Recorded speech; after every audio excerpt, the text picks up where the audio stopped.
Hello everyone, this is Rich Michael Jones. Time for the Bible read for August 13th. Nehemiah.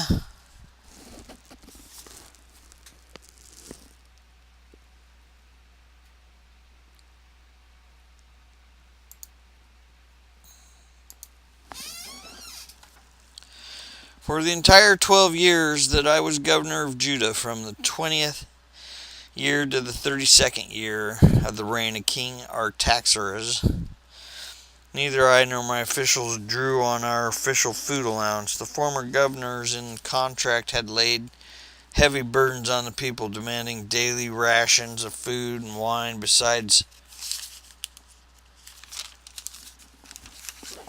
40 pieces of silver. Even their assistants took advantage of the people, but because I feared God, I did not act that way. I also devoted myself to working on the wall and refused to acquire any land, and I required all my servants to spend time working on the wall. I asked for nothing, even though I regularly fed 150 Jewish officials and my table, besides all the visitors in other lands. The provisions I paid for each day included the ox, 6 choice sheep or goats, and a large number of poultry. Every 10 days we needed a large supply and all kinds of wine. Yet I refused to claim the governor's food allowance, because the people already carried a heavy burden. Remember, O my God, that I have done for these people, and bless me for it. Sanballat, Tobiah, Geshem, the Arab, and the rest of our enemies found out that I had finished rebuilding the wall and no gaps remained, though we had not yet set up the doors and the gates, and Sanballat and Geshem sent a message asking me to meet them at one of the villages in the plain of Ono. But I realized they were plotting to harm me, so I replied by sending this message to them: I engaged in a great work so that I cannot come. Why should I stop working to come and meet with you? 4 times they sent me the same message, and each time I gave them the same reply. The 5th time Sanballat's servant came with an open letter in his hand, and this is what it said: There is a rumor among the surrounding nations, and Geshem tells me it is true that you and the Jews are planning to rebel. That is why you are building the wall. According to this report, you plan to be their king. He also reports that you have appointed prophets in Jerusalem to proclaim about you. Look, there is a king in Judah, and you can be very sure that this report will get back to the king, so I suggest that you come and talk it over with me. I replied, There is no truth in any part of your story. You are making up the whole thing. They were just trying to intimidate us, imagining that we could discourage us to stop the work. So I continued the work, even greater determination. Later I went to visit Shimei, son of Delilah and grandson of Metabel, who was confined to his home. He said, Let us meet together inside the temple of God and bolt the doors shut. Your enemies are coming to kill you tonight. But I replied, Should someone in my position run from danger? Should someone in my position enter the temple to save his life? No, I won't do it. I realized that God had not spoken to him, but that he had uttered his prophecy against me because Tobiah and Sanballat had hired him. They were hoping to intimidate me and make me sin. Then they wouldn't be able to accuse and discredit me. Remember, O my God, all the evil things that Tobiah and Sanballat have done, and remember Noadiah the prophet and all the prophets like her who have tried to intimidate me. So on October 2nd, the wall was finished, just 52 days after we had begun. And when our enemies and the surrounding nations heard about it, they were frightened and humiliated. They realized this work had been done with the help of our God. During those 52 days, many letters went back and forth between Tobiah and the nobles of Judah, for many in Judah had sworn allegiance to him, because his father-in-law was Shechani, son of Arah, and his son Jehonan was married to the daughter of Meshullam, son of Berechiah. They kept telling me about Tobiah's good deeds, and then they told him everything I said, and Tobiah kept sending threatening letters to intimidate me. After the wall was finished and I had set up the doors and the gates and the gatekeepers, singers, and Levites were appointed, I gave the responsibility of governing Jerusalem to my brother Hanani, along with Hanani the commander of the fortress, for he was a faithful man who feared God more than most. I said to them, do not leave the gates open during the hottest part of the day, and even while the gatekeepers are on duty, have them shut and bar the doors. Appoint the residents of Jerusalem to act as guards, everyone on regular watch. Some will serve at sentry posts and some in front of their own homes. And at that time the city was large and spacious, but the population was small, and none of our houses had been rebuilt.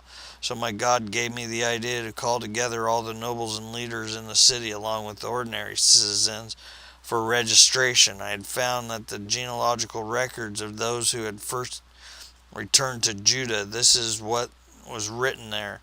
Here is a list of the Jewish exiles of the province who returned from their captive King Nebuchadnezzar and deported them to Babylon. But now they return to Jerusalem and other towns in Judah, there where they originally lived, and leaders were Zerubbabel, Jeshua, Nehemiah, Sarai, Reliah, Nahamani, Mordecai, Bilshan, Mispar, Bigvai, Rehum, and Bana. This is the number of men of Israel who returned from exile. Parash, 2,172.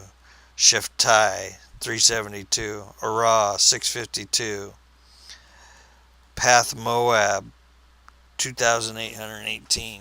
Elam, 1,254. Zatu, 845. Zakai, 760. Bani, 648. Bebai, 628.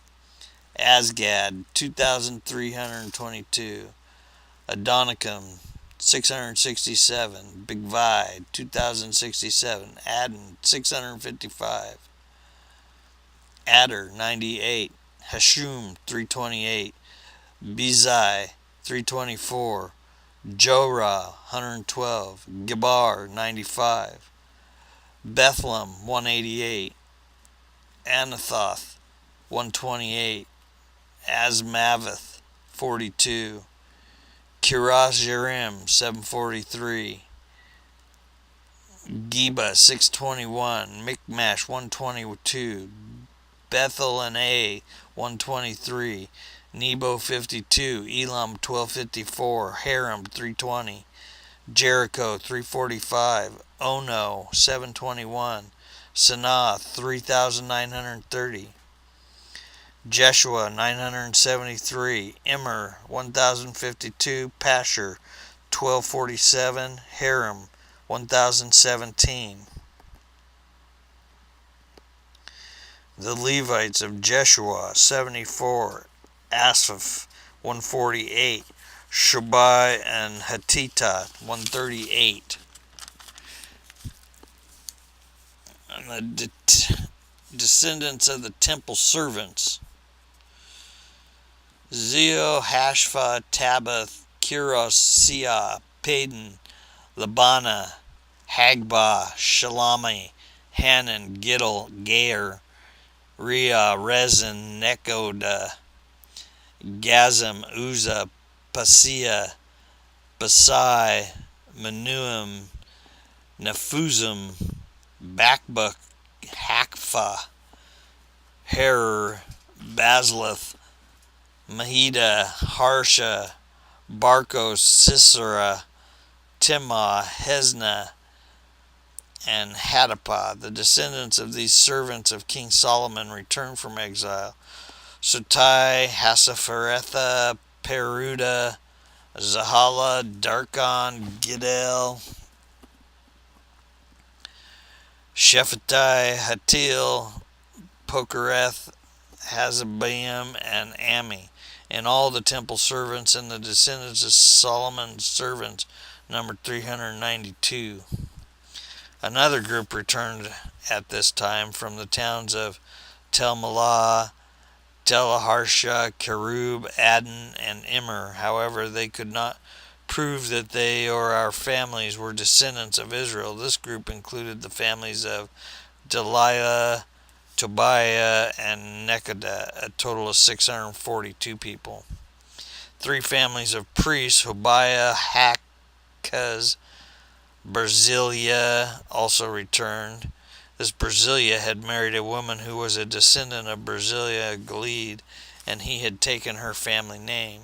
They searched for their names in the genealogical records, but they were not found, so they were disqualified from serving as priests. The governor told them not to eat the priest's share of food from the sacrifices until a priest could consult the Lord about the matter by using the Urim and Thummim and sacred lots.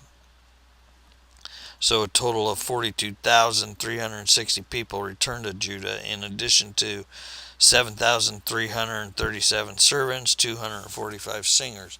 Both men and women took with them 736 horses, 245 mules, 435 camels, 6,720 donkeys. Some of the family leaders gave gifts for the work. The governor gave to the treasury 1,000 gold coins, 50 gold basins, 530 robes for the priests. The other leaders gave a treasury total of 20,000 gold coins, some 2,750 pounds of silver for the work. The rest of the people gave 20,000 gold coins, about 2,500 pounds of silver, and 67 robes for the priests. So the priests, the Levites, the gatekeepers, the singers, the temple servants, and some of the common people settled near Jerusalem. The rest of the people returned to their own towns throughout Israel. Wow. So the second part of the read is in 1 Corinthians 8. Now regarding your Corinthians question about food that has been offered to idols. Yes, we know that we all have knowledge about this issue. But while knowledge makes us feel important, it is love that strengthens the church. Anyone who claims to know all the answers does not really know very much. But the person who loves God is one whom God recognizes. So what about eating meat that has been offered to idols? Well, we all know that an idol is not really a god and that there is only one God. There may be so-called gods both in heaven and on earth, and some people actually worship many gods and many lords. But we know that there is only one God, the Father, who created everything, and we live for Him. And there is only one Lord, Jesus Christ, through whom God made everything and through whom we have been given life. However, not all believers know this.